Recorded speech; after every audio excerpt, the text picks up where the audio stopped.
आज जिस मसले पर ये प्रेस वार्ता हो रहा है, आप सबको विदित है कि 25 जून के दिन कलकत्ता के कस्बा लॉ कॉलेज में जिस प्रकार का एक जघन्य गैंग रेप का केस हुआ है, लगभग 24-25 वर्षीय हमारी बहन एक छात्री, उसके साथ जिस प्रकार का गैंग रेप हुआ है, उसको लेकर आज पूरे भारतवर्ष में, पूरे हिंदुस्तान में एक दुख का माहौल है, अचरज का माहौल है कि आखिर बंगाल किस तरफ बढ़ रहा है। रह रह के बंगाल से इस प्रकार की रेप की घटनाएं, चाहे वो आरजी कार का विषय हो, चाहे आज कस्बा लॉ कॉलेज का विषय हो, रह रह के उस प्रदेश से जहां एक महिला मुख्यमंत्री है, महिलाओं के प्रति संवेदनशीलता होनी चाहिए, वहां इस प्रकार की संवेदनहीनता, इस प्रकार की ब्रुटैलिटी आखिर क्यों है। अगर कस्बा लॉ कॉलेज के रेप केस को देखा जाए और पीड़िता ने, विक्टिम ने खुद स्टेटमेंट जारी किया है, लिखित स्टेटमेंट, वह स्टेटमेंट भी मैं लेके आया हूं, उसके भी कुछ पोर्शंस आपके पास रखूंगा। उसको ध्यान से पढ़ा जाए तो एक बात स्पष्ट होता है कि यह पूरा रेप का जो गैंग रेप का जो कुचक्र हुआ है, यह कहीं ना कहीं स्टेट स्पॉन्सर्ड ब्रूटैलिटी है, एक राजनैतिक दृष्टिकोण से प्रेरित जघन्य क्रूरता है। मैं क्यों ऐसा कह रहा हूं? क्योंकि इसमें एक कॉलेज के यूनियन का संबंध है। जो मुख्य आरोपी है, जिसका नाम मनोजीत मिश्रा है, मनोजीत मिश्रा खुद ही जो टीएमसी की स्टूडेंट विंग होती है उसके सेक्रेटरी रहे हैं, वो पूर्व छात्र रहे हैं उस कॉलेज के, बाद में कॉन्ट्रैक्टरी भी करते हैं और लॉ की प्रैक्टिस भी करते हैं। वो खुद टीएमसी का सदस्य है। मैं वो फोटो भी दिखाऊंगा जहां वो टीएमसी के बड़े बड़े नेताओं के साथ बैठे हैं, खड़े हैं और समय गुजार रहे हैं। He is a member of TMC, Manojit Mishra, the main accused. उसके साथ जैब अहमद और प्रमीत मुखर्जी, जो बाकी दोनों हैं, वो उस लॉ कॉलेज के छात्र हैं। और इस पूरे घटना चक्र को बहुत ही विस्तार से समझाया है पीड़िता ने। उसने अपने चिट्ठी में लिखा है कि किस प्रकार 25 तारीख को शाम 7:30 बजे से लगभग 10:30 बजे तक मेरे साथ गैंगरेप हुआ। जो घटना चक्र है उसका जिक्र करते हुए मैं कुछ पोर्शंस पढ़ूंगा, आप उसमें से सोचिएगा कि कितना जघन्य था यह कांड। Then J and M and P came inside। इसमें उन्होंने शॉर्ट फॉर्म यूज किया है। जो J है वो जैब के लिए है, जो M है वो मनोजीत के लिए है, और जो P है वो प्रमीत के लिए है। Then J called M and P to come inside। I asked help from them। I asked them to take me to Ruby General Hospital, but they were not helping me। Then I told them at least to bring an inhaler for me। M brought that। I took it and felt better, and I packed my things and went outside to escape, and saw that they have locked the main gate, and the guard was helpless and did not help। M and P again forcefully took me to the union room। I asked J, that is Jeb, to let me go। I even touched his feet, but he didn't let me go। He instructed M and P to take me to the guard's room and make the guard sit outside। They did so। They took me to the guard's room forcefully। J undressed me and started forcefully rape me। इसमें grammatical error है, rapping होना चाहिए, उन्होंने rape लिखा है, मगर भाव को समझने की आवश्यकता है। forcefully rape me। Then I fought back। He blackmailed me, threatened me, which he was doing from before। ये एक पैराग्राफ मैंने पढ़ा। दूसरे पैराग्राफ को देखिए। And called us inside the union room, saying that something needs to be talked about the unit। We went inside। Approximately 7 us of were there। Then I could not read the sentence, मैं पढ़ नहीं पा रहा हूं, शायद dented in J started discussing about the unit, his personal life, his power and everything. But after some time, P called me outside the union room and asked me about my loyalty towards J and the unit. I promised him to provide my loyalty towards him and the team as I was appointed as the girls' secretary. So I gave him the faith of my support towards the unit. Then we went back to the union room, and after some time, Jay asked me whether P has explained me everything or not. Then I said, yes, Dada, I will always be with the unit. Don't worry. और last में मैं पढ़ता हूं एक paragraph. He also tried to hit me with a hockey stick. I just let myself like a dead body. He finished his penetration, forceful intercourse, and left me. I went outside the room at 10:50 p.m. He asked me not to tell anyone. He asked me to tell that we are discussing about the unit inside. After going out, I went to the union room. He threatened me and that he will kill my boyfriend and arrest my parents. बहुत सारे paragraphs हैं जो मैं पढ़ नहीं रहा हूं, मगर मैं उसका लब्बो लुबाब आपको बताता हूं. यूनियन में 7 लोग, जो कॉलेज यूनियन टीएमसी की प्रचारित है, जो कॉलेज यूनियन टीएमसी की है, उसके 7 लोग इकट्ठे हुए हैं. उनमें ये 3 जो गैंग रेप करने वाले एक्यूज्ड है, जिन्होंने गैंग रेप किया है, वह भी मौजूद है. इनमें से किसी को इस पीड़िता के साथ प्रेम का संबंध स्थापित करना है. उन्होंने कहा कि आप मुझसे शादी कर लो. बाद में लड़की ने कहा कि मेरा बॉयफ्रेंड है, मैं शादी नहीं कर सकती. और उसके बाद ये सारा कुछ हुआ है. गार्ड रूम के अंदर उस पीड़िता को लिया गया है और सबसे दुखद विषय है, गार्ड वहां मौजूद थे. गार्ड को बाहर जाने के लिए इशारा किया गया. गार्ड सब कुछ देखते रहे, मगर गार्ड्स ने कुछ नहीं किया. वो बाहर आ गए और अंदर में फोर्सफुल इंटरकोर्स, रेपिंग, इन सभी शब्दों का प्रयोग पीड़िता ने स्वयं अपने स्वहस्त लिखित चिट्ठी, जो चिट्ठी आज पूरे दुनिया के सामने है, उस चिट्ठी में मैं दिखाना नहीं चाहूंगा क्योंकि देखते रहे, मगर गार्ड्स ने कुछ नहीं किया. वो बाहर आ गए और अंदर में फोर्सफुल इंटरकोर्स, रेपिंग, इन सभी शब्दों का प्रयोग पीड़िता ने स्वयं अपने स्वहस्त लिखित चिट्ठी, जो चिट्ठी आज पूरे दुनिया के सामने है, उस चिट्ठी में मैं दिखाना नहीं चाहूंगा क्योंकि नाम भी इसमें होगा. खैर, उन्होंने नाम साइन नहीं किया है. मैं उस पोर्शन को छुपा करके आपको दिखाना चाहूंगा कि ये वो चिट्ठी है. ये वो चिट्ठी है जो चिट्ठी पीड़िता ने लिखा है. आप सोचिए, हॉकी स्टिक से मारा जाता है, उसको एज़मेटिक अटैक आती है, वो पैर पड़ती है और कहती है मुझे इनहेलर दे दो, मुझे हॉस्पिटल ले जाओ. उन्होंने मना किया, हॉस्पिटल नहीं लेके जाएंगे. उन्होंने कहा मुझे जिंदा रहने के लिए इनहेलर की आवश्यकता है. Right outside of a horror Hindi movie जो हम देखते हैं हॉरर स्टोरीज में कि किस प्रकार से दानव और दैत्य किसी महिला के साथ व्यवहार कर रहे होते हैं, ठीक उसी प्रकार का व्यवहार टीएमसी के इन गुंडों ने एक पीड़िता के साथ किया. हॉस्पिटल नहीं लेके गए, बाद में इनहेलर लाके से दिया गया, जान बची, मगर धमकाया गया कि अगर आपने एक शब्द भी बोला तो तुम्हें तो मारेंगे ही, बॉयफ्रेंड को मारेंगे और माता पिता को सरकार से अरेस्ट कराएंगे. ये जो सरकारी प्रोटेक्शन है, आप सोच के देखिए. टीएमसी के ही एक नेता ने यह काम किया है, मनोजीत मिश्रा. यह है मनोजीत मिश्रा. और मनोजीत मिश्रा को आप किनके साथ देख सकते हैं? यह मनोजीत मिश्रा अभिषेक बनर्जी के साथ है.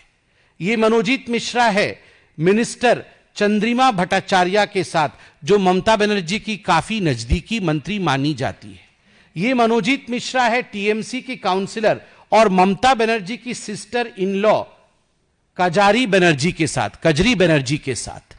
आप देख सकते हैं, खुद सुप्रीमो के साथ हैं अभिषेक के साथ, खुद मंत्री के साथ है मनोजीत, और रिश्तेदार ममता बनर्जी की सिस्टर इन लॉ और काउंसिलर के साथ है. ठीक उसी प्रकार आप मनोजीत मिश्रा जो मुख्य आरोपी है उसको देख सकते हैं टीएमसी के एमएलए देवाशीष कुमार के साथ. आप देख सकते हैं उनको टीएमसीपी के प्रेसिडेंट तिरंकुर भट्टाचार्य जी के साथ, और ठीक उसी प्रकार टीएमसी काउंसलर जो मैंने आपको दिखाया था उनके साथ ये तस्वीर देख सकते हैं। देखिए, ये जो बार बार घटनाएं घट रही हैं बंगाल में, उसके पीछे की सोच को देखिए। इसको कितने लाइटली ममता बनर्जी लेती है। She takes all these brutal, I would say, rape incidences quite lightly. Kalyan Banerjee जो एक जाने माने एमपी है, सांसद हैं, काफी नजदीक है ममता बनर्जी के, उनका वक्तव्य देखिए कल, क्या कैलस वक्तव्य है, किस प्रकार का वक्तव्य है। वक्तव्य में वो कहते हैं कि हम इसमें क्या कर सकते हैं, क्या हर जगह हम पुलिस खड़ी कर दें? अगर क्लासमेट ही क्लासमेट का रेप कर दे, दोस्त दोस्त का ही रेप कर दे, तो हम इसमें क्या कर सकते हैं? क्लासमेट क्लासमेट का रेप कर दे तो हम क्या कर सकते हैं? मतलब सरकार कुछ नहीं कर सकती, होम मिनिस्टर ममता बनर्जी कुछ नहीं कर सकती, चीफ मिनिस्टर ममता बनर्जी कुछ नहीं कर सकती है यदि क्लासमेट क्लासमेट का रेप करे। दूसरा, यदि कॉलेज के कैंपस के अंदर हो तो सरकार क्या कर सकती है? क्यों? कॉलेज का कैंपस का अंदर का विभाग सरकार से बाहर होता है क्या? Is the college a different state? Is the college a different country in all together? वो अपने आप में कोई दूसरा देश होता है क्या कि कॉलेज के अंदर अगर रेप होता है तो उसमें ममता बनर्जी या टीएमसी की सरकार कुछ नहीं कर सकती? पार्क स्ट्रीट में रेप हुआ था तो उसे साधारण घटना कहा गया था कि यह साधारण घटना है। हंसखली में रेप हुआ था तो लव अफेयर गोइंग रॉन्ग, प्यार था दोनों के बीच में, वो थोड़ा गलत हो गया, उसके कारण हंसखली में रेप हुआ। कुमुदुनी में रेप हुआ तो उसे सीपीआईएम सपोर्टर्स ने कह के उससे अपना पलड़ा झाल लिया। संदेश खली में रेप हुआ तो कहा गया नथिंग हैपेंड, कुछ नहीं हुआ है। आरजी कार में रेप हुआ तो कहा गया the rape happening because boys and girls are interacting more freely, लड़के लड़की ज्यादा बातचीत कर रहे हैं, इसके कारण रेप हो रहा है। और जब उसके खिलाफ प्रोटेस्ट हुआ तो कहा गया कि मोटिवेटेड प्रोटेस्ट है, ब्रेक दी बोन्स, हड्डी तोड़ दिए जाएंगे प्रोटेस्ट करने पर। आप सोचिए अगर इस प्रकार से, और अभी कल्याण बनर्जी कह रहे हैं कि हम क्या कर सकते हैं अगर स्टूडेंट के ही रेप कर दे, तो आप सोच के देखिए किस प्रकार की यह मानसिकता है। और आखिर ममता बनर्जी की सरकार बंगाल में, उसको ऐसा लगता है उनकी कोई जवाबदेही नहीं है। गार्ड रूम के अंदर, the one who should protect, the room which should be seen as the room of protection turned into a room of brutality and rape, इससे जघन्य कुछ नहीं हो सकता है। भारतीय जनता पार्टी के माननीय अध्यक्ष श्री जेपी नड्डा जी ने इस पूरे जघन्य कांड का मुआयना किया है और उन्होंने ये सब कुछ देखने के बाद, after taking into consideration that this is an absolute brutal act, उन्होंने एक कमिटी बनाया है और वो कमिटी जो जाके जांच करेगी, ये कमिटी 4 दलीय सदस्यों का है और वो सदस्य है, मैं उनके नाम पढ़ रहा हूं, श्री सतपाल सिंह, पूर्व केंद्रीय मंत्री एवं पूर्व पुलिस आयुक्त मुंबई, श्रीमती मीनाक्षी लेखी, पूर्व केंद्रीय मंत्री, श्री विप्लव कुमार देव, सांसद लोकसभा, एवं श्री मनन कुमार मिश्र, सांसद राज्यसभा। यह जांच समिति शीघ्र ही घटनास्थल का दौरा करेगी और अपनी रिपोर्ट माननीय राष्ट्रीय अध्यक्ष जी को सौंपेगी। इसमें कोई दो मत नहीं है कि आज बंगाल में जो हो रहा है उसको लेकर हम सब बहुत पीड़ा में हैं और मुझे लगता है ममता जी को इस प्रेस कॉन्फ्रेंस के बाद तुरंत आके एक प्रेस कॉन्फ्रेंस करके, हम सफाई नहीं मांग रहे हैं, हम उनसे माफी मांग रहे हैं, इस्तीफा मांग रहे हैं कि वो माफी भी दे और इस्तीफा की पेशकश करे। महिलाओं के साथ इस प्रकार का व्यवहार नहीं हो सकता है। एक दूसरा विषय है, आप जानते हैं कि 25 तारीख को, 25 जून को 50 वर्ष आपातकाल के पूर्ण हुए थे। जब 50 वर्ष पूर्ण होते हैं तो स्वाभाविक रूप से पूरे देश में उस जघन्य कांड को याद दिलाया जाता है। मैं आज टाइम्स ऑफ इंडिया, एक बहुत ही जाना माना अखबार है, 30 दिसंबर 1975 के मैं हेडलाइंस लेके आया। Indira aims at basic changes in the constitution. The Times of India news service, new Delhi, दिसंबर 30 तारीख को छपा। 29 की कहानी है। इंदिरा गांधी भारत के संविधान के बेसिक स्ट्रक्चर को बदलना चाहती है, यह हेडलाइन था। और इसमें लिखा हुआ है, Mrs Indira Gandhi addressing her first press conference after her decision to go to the country indicated that she would seek basic changes in the constitution if returned to power. There was, she addressed, however, no provision in the constitution for calling a new constituent assembly. कुल मिलाकर के आज जो लोग हमारे ऊपर आरोप लगाते हैं संविधान बदलने की, सबसे बड़ा तमाचा उनके ऊपर है जब इंदिरा गांधी जी ने कहा था कि मेरा पहला काम संविधान को बदलने का रहेगा। यह हेडलाइन है। दूसरा, टाइम्स ऑफ इंडिया में ही छपा हुआ, दिसंबर 29 और 30 को यह छपा है। Does constitution serve the people, asks Indira. क्या भारत का संविधान भारत के लोगों की सेवा में है? क्या भारत का संविधान भारत के लोगों की सेवा करता है? यह इंदिरा गांधी जी का सवाल था। मैं 4 लाइन पढ़ता हूं। The prime minister asked the lawyers to give serious consideration to the question whether the constitution was serving the people and whether it was being interpreted in the spirit in which it was drafted. In a 7-minute address to the All India Lawyers Conference convened by the Punjab and Haryana branch of the National Lawyers Forum, Mrs. Indira Gandhi said, if the constitution were to be amended, it would be meant to give meaning to democracy. ये 2 headlines, एक headline कि मैं संविधान को बदलूंगी यदि मैं सत्ता में आती हूं, और दूसरा हेडलाइन कि भारत का संविधान भारत के लोगों की सेवा नहीं करता है। यह कांग्रेस पार्टी की असलियत को दिखाता है।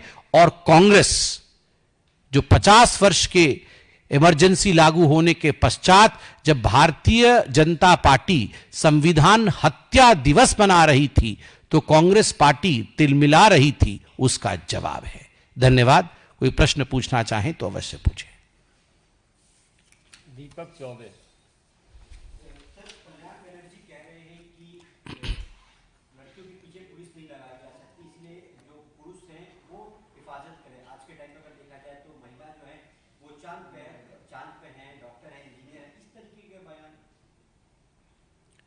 देखिए, महिलाएं चांद पे हैं, महिलाएं चंद्रयान भी उड़ा रही हैं, साइंटिस्ट भी हैं, महिलाएं बहुत आगे बढ़ी हैं। मगर उसका अर्थ ये नहीं है कि महिलाओं के साथ इस जघन्यता के साथ गैंगरेप हो और उसे जस्टिफाई किया जाए। यदि कल्याण बनर्जी और टीएमसी और ममता बनर्जी जी का यह मामला, इस मामले के बाद यह मानना है कि हर महिला के पीछे पुलिस नहीं लगाया जा सकता है, तो मुझे लगता है कि उन्हें इस्तीफा दे देना चाहिए। You resign. जो दूसरी सरकार आएगी वह व्यवस्था बैठाएगी कि महिलाओं की सुरक्षा कैसी करनी है, किस प्रकार का चाक चौबंद रखना है ताकि महिलाओं की सुरक्षा हो सके। क्यों? पुलिस हर मंत्री के पीछे लग सकती है, पुलिस हर मंत्री के घर को गार्ड कर सकती है, तो महिलाओं को क्यों नहीं गार्ड कर सकती है? क्या वीआईपी वीआईपी होता है और महिलाओं को इसी प्रकार छोड़ देना है? इसका उत्तर ममता बनर्जी दे।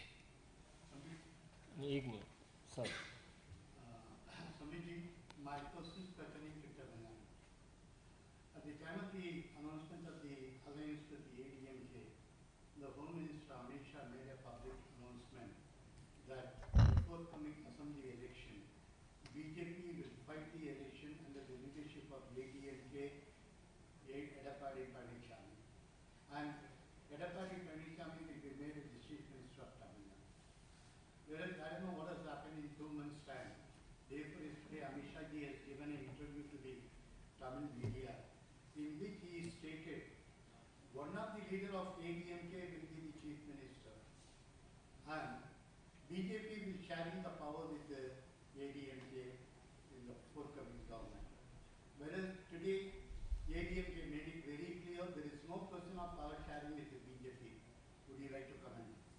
No, I believe once the Honorable Home Minister has spoken, I don't have the mandate to comment upon it. And as far as the elections, the assembly elections of Tamil Nadu are concerned, we will cross the river when we will cross the bridge when we arrive at the river. So let's be patient. We will answer all your questions and you'll also get answers to all your questions at the apt time. What is the development taking place within 2 months? The time of the announcement, you made it very clear Edapadi will be the Chief Minister of Tamil Nadu. After 2 months, you are making a statement that one of the ADMK leaders will be the Chief Minister of Tamil Nadu. What really happened in 2 months' time? So he's also one of the leader of AIADMK. So what has changed? I don't see anything that has changed in 2 months. No, Edapadi was given its mandate. So I sir एक सवाल के साथ 3 नहीं हो सकता। कमलेश जी, क्या आप ये मानते हैं कि सोशलिज्म और सेक्युलरिज्म जो दो वर्ड है उसको जबरदस्त जबरन मंजूर किया गया था और समय आने पर उसको विवेचित किया जाएगा?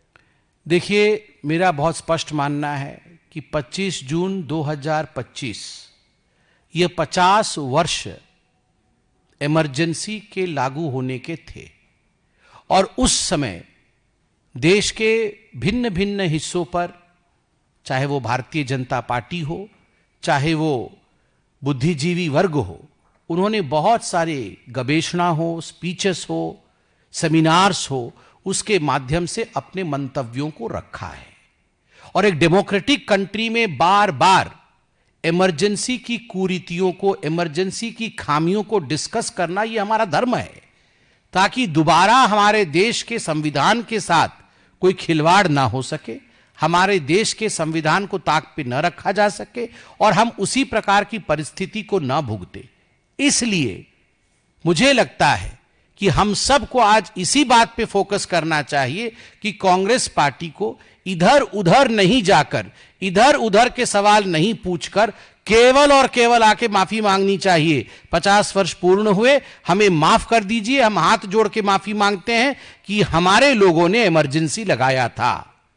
यही हम चाहते हैं कि कांग्रेस को माफी मांगनी चाहिए। अगर उनमें तनिक भर भी डेमोक्रेसी शेष है तो माफी मांगनी चाहिए। विकास चंद्र, मेरा सवाल थोड़ा अलग है कि बिहार में यूथ कांग्रेस ने ट्वीट किया है। चंद्र, मेरा सवाल थोड़ा अलग है कि बिहार में यूथ कांग्रेस ने ट्वीट किया है जिसमें चुनाव आयोग को चिन्ह दिखाया गया है और कह रहा है कि क्या हुक्म है मेरे आका, और लेकिन नीतीश कुमार जी और मोदी जी की तस्वीर है। देखिए, आप बहुत दूर से मोबाइल दिखा रहे हैं, उतने दूर से मोबाइल नहीं दिख रहा है, मगर हमें दूर से नतीजे तो जरूर दिख रहे हैं। दूर से नतीजे दिख रहे हैं जिनको आज से ही चुनाव कमीशन जिन दिख रहा है, वो आज एंटीसिपेटरी बेल के लिए अप्लाई कर रहे हैं। उनको पता है हार होने वाली है, इसीलिए वो अभी से ही एंटीसिपेटरी बेल की, ये चुनाव कमीशन जिन है, इस कारण से हम हार गए हैं, हम तो अच्छे थे, ये चुनाव कमीशन की गलती है। आप देखिए, अनेक राज्यों में, हिमाचल प्रदेश में आपकी जीत हुई, उस समय तो जिन नहीं निकला।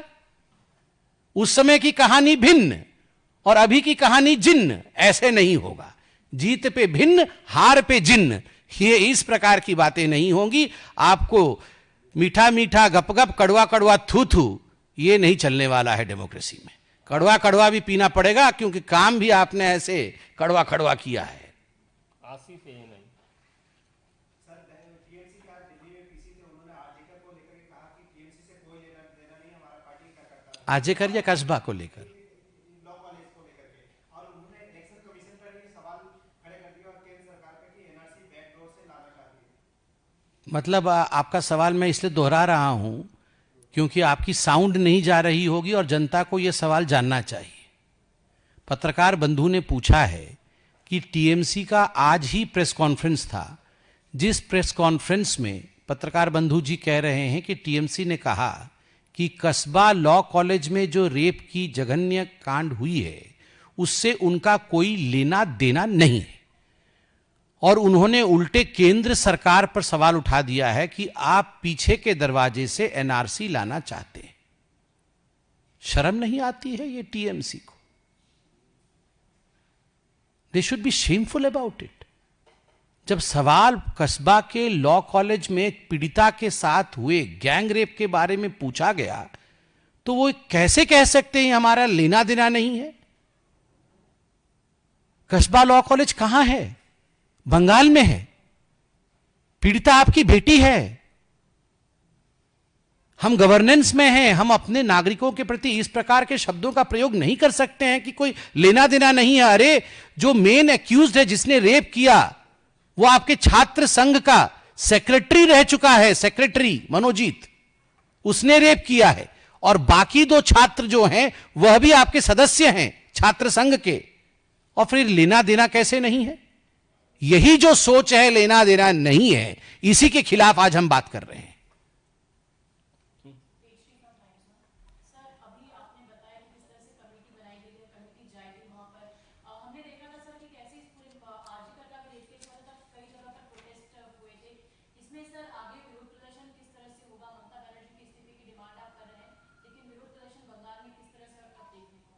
देखिए, विरोध प्रदर्शन वगैरह कोई प्लान करके तो नहीं होता है कि मैं प्रेस कॉन्फ्रेंस में बताऊं। ये तो स्वतः होता है, सेंटिमेंट का विषय होता है, और लोग, साधारण जनता निकल कर आती है। तो मुझे इसमें कोई शक नहीं है, जिस प्रकार का ये अमानवीय घटना है, ये क्रूरता है, ब्रूटैलिटी है, और एक तरह से ये राजकीय संरक्षण के नीचे हुआ है, क्योंकि कहा जा रहा है कि माता पिता को अरेस्ट कर लेंगे, बॉयफ्रेंड को मरवा देंगे, गार्ड निकल के बाहर जा रहा है, तो लोग तो सड़क पे उतर के आएंगे।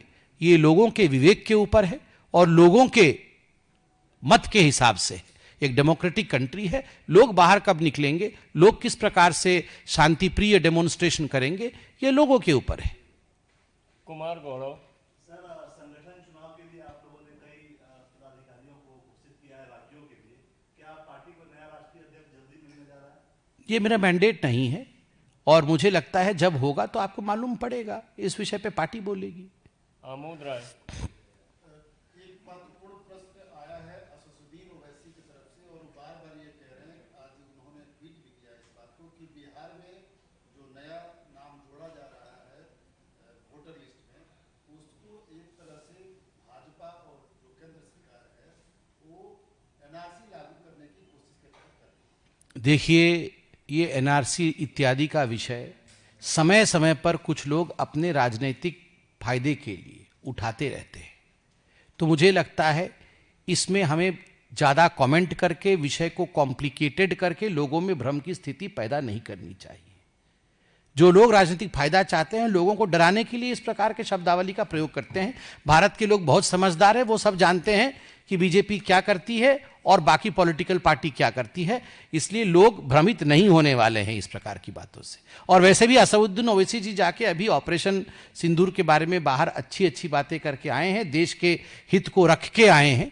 तो मुझे लगता है वो भी जानते हैं, वो बाहर गए थे, उन्होंने समझदारी का परिचय दिया था, वो भी जानते हैं कि जो वो कह रहे हैं वो पॉलिटिकली ही कह रहे हैं, उसमें सत्यता नहीं है। उतने समझदार वो हैं।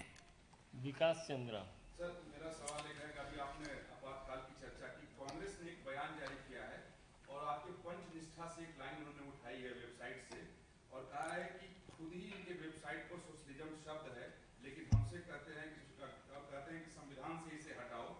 इससे साफ जाहिर होता है कि ये संविधान की रक्षा करने वाले नहीं है। क्या आपकी वेबसाइट पर ही सोशलिज्म लिखा है, ऐसा होता है?